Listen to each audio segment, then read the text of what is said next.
যা চাই সব যদি দুনিয়াতেই পাওয়া যেত তাহলে এটা দুনিয়া না, জান্নাত হয়ে যেত। কিছু এলোমেলো ঝড়, কষ্টের দমকা হাওয়া, কিছু অপ্রাপ্তির ভিড় তোমায় কষ্ট দিবে, যন্ত্রণাগুলো পাহাড়ের মতো দেখবে, মাঝে মধ্যে বুকটা ভারী হয়ে আসবে। তবে কখনোই হতাশ হইও না, ভেঙে পড়ো না, কারণ এটাই দুনিয়া।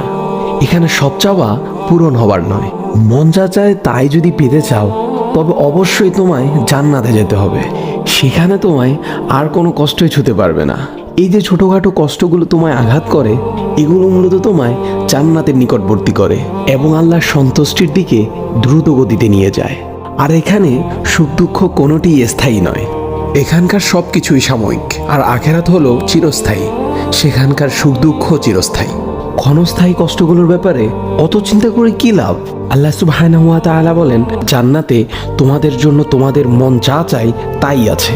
তোমরা যে জিনিসের আকাঙ্ক্ষা করো তোমাদের জন্য সেখানে তাই আছে। সূরা ফুসসিলাত আয়াত নাম্বার 31। তাই স্বপ্নগুলো আখিরাতের জন্য বাঁচিয়ে রাখো। হতাশ হয়ে নিজেই নিজের উপর জুলুম করো না।